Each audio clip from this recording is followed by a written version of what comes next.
오늘은 16번 탑 카드를 가지고 이야기를 해보도록 하겠습니다. 타로 카드는 하나의 그림 언어입니다. 그래서 이 그림 속에 들어있는 이런 상징들은 결국에는 이 카드가 어떤 상황이나 어떤 성질을 말하려고 하는지 표현하기 위한 액세서리, 즉 은유적인 상징들이에요. 시를 읽을 때 내 두 팔은 마치 새의 날개와 같구나 이런 표현이 써져 있으면 그게 진짜 내 팔이 새의 날개로 변한다는 뜻이 아니라 그만큼 자유롭고 싶은 그 마음을 나타내는 어떤 시적 허용, 은유적인 상징인 거잖아요. 그런 것처럼 타로 카드의 그림 하나하나는 결국 이 카드가 말하려고 하는 게 무엇인지 또 어떤 상황인지를 나타내기 위한 은유적인 상징인 거지, 상징 하나하나를 너무 신비주의적인 관점으로 바라보거나 특히 초급 단계 때 너무 하나하나에 세세한 걸 신경 쓰게 되면 그 큰 그림을 놓치게 되거든요. 그래서 처음에 카드를 공부하실 때에는 큰 뼈대 위주로 큰 그림을 보려고 노력을 하셔야 됩니다. 탑이 그려져 있고요. 그리고 번개가 내리치고 있어요. 그리고 사람이 떨어져 내려가고 있죠. 그 뭐 왕관도 보이고 뭐 불타는 그림도 보이고 하는데 크게 보면은 이런 구조를 가지고 있어요. 그런데 탑이라는 게 우리가 뭐 타로 카드의 상징이기 때문에 뭐 따로 찾아보고 공부하고 외울 게 아니라 타로 카드의 이 그림 상징들은 우리의 상식선에서 다 해결이 됩니다.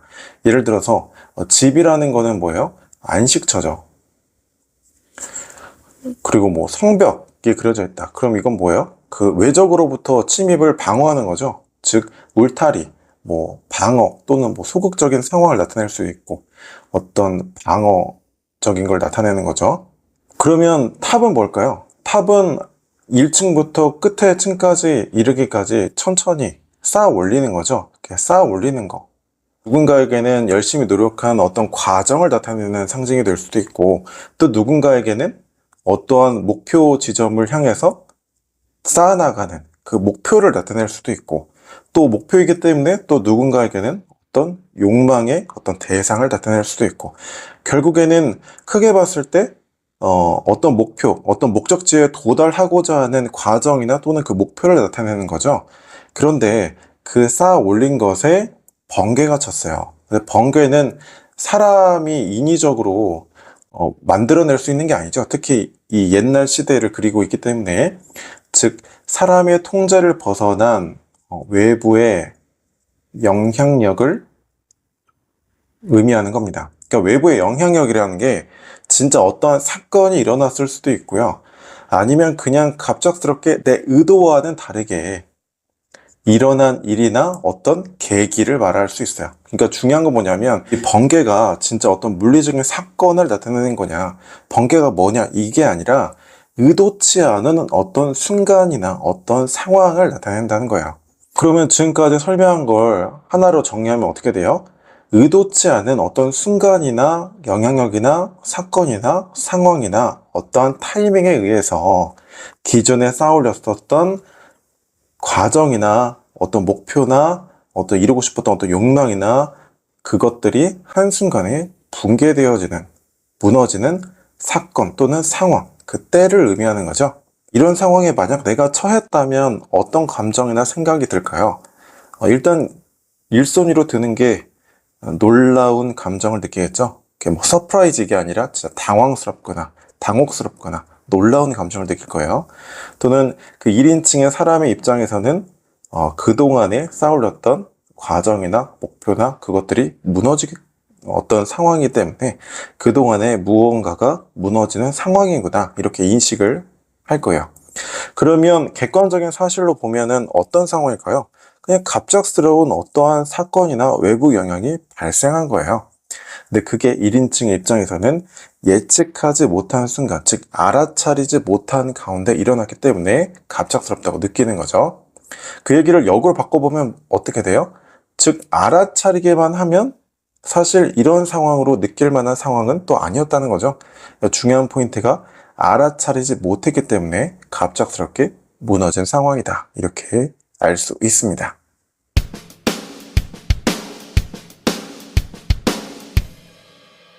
카드의 이미지가 부정적으로 느껴지기 때문에 뭐 실직 당한다, 갑작스러운 사건이나 사고를 겪는다, 이렇게 부정적이고 자극적인 키워드로 카드를 통째로 외우시는 분들이 많으실 텐데, 아니면 뭐 막연한 어떤 부정적인 느낌으로 그냥 이렇게 맞추어서 해석하시는 분들도 많으실 거고요.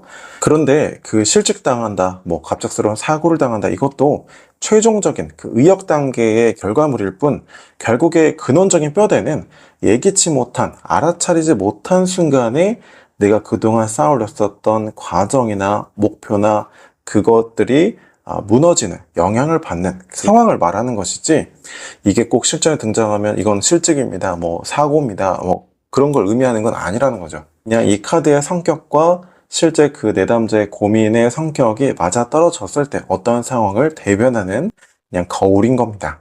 그리고 이 카드가 꼭 물질적인 걸 뜻하지도 않아요. 이게 정신적인 어떤 충격이라든지 어떤 사건, 계기를 뜻하기도 하죠.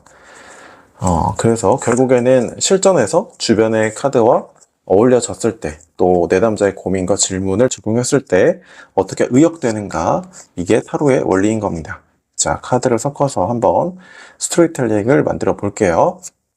첫 번째 카드에 타워가 나왔죠? 타워는 그동안의 무언가가, 그러니까 과정이 될 수도 있고 목표가 될 수도 있고, 그동안에 내가 쌓아올렸었던 무언가가 갑작스러운, 그러니까 어떤 계기가 될 수도 있고, 어떤 외부의 영향력 또는 알아차리지 못한 순간, 어떤 계기에 의해서 무너졌대요. 그렇죠? 무너진 상황이에요. 그래서 어떻게 됐냐면 바보 카드는 0번이거든요. 그러니까 새로운 세계로 들어가는 초입구에 선 거예요. 그래서 새로운 세상에 나아가게 됐습니다. 그래서 희망도 열망도 크지만 그동안에 내가 쌓아올렸었던 것들이 한순간에 무너졌기 때문에 현실적으로나 물질적으로나 또는 내가 제대로 준비의 관점을 봤을 때는 갖추어진 것은 크지 않아요. 이렇게 볼 수 있죠. 그래서 최종적인 결론은 어떻게 되냐면 펜타클 2개가 있어요. 2번의 상황인데, 2번의 상황은 기존에 무엇인가 있는 상황에서 새로운 무엇인가 생겨나서 함께 공존하고 있는 또는 대비되어 있는 상황이죠. 근데 이제 펜타클이에요. 펜타클은 물질이고 가치이고 또는 결과물이 될 수도 있고, 또는 뭐 이 사람이 현실적으로 가지고 있는 재능이나 역량이 될 수도 있어요. 어쨌든 그게 둘 중 어느 것도 놓지 못하는 상황이거나 혹은 반복 순환되는 상황으로 이어졌습니다. 이렇게 결론으로 끝나게 되죠. 한마디로 정리하면은 그동안에 내가 쌓아올렸었던 어떤 목표나 또는 뭐 과정이 갑작스러운 어떤 계기에 의해서 한순간에 붕괴가 됐어요. 그래서 새로운 챕터, 새로운 시기, 새로운 세상으로 나아갔는데 아직 내가 현실적으로나 물질적으로나 또는 뭐 준비적인 측면에서 갖추어진 건 크지 않아요. 그래서 결과적으로 A라는 목표를 추구해야 될지 B라는 목표를 추구해야 될지 둘 다 병행하고 있는 상황입니다. 놓지 못하는 상황입니다. 또는 물질적으로 반복 순환하고 있는 상황입니다. 이렇게 이야기가 전개될 수 있겠죠. 이 스토리텔링에 만약 뭐 연애 질문을 덧입혔다 그러면 이렇게 의역될 수 있어요. 솔로였던 사람인데 연애를 할 수 있을까요? 이렇게 질문했다고 해볼게요. 그럼 기존의 나의 탑이 무너졌대요. 무슨 뜻이에요?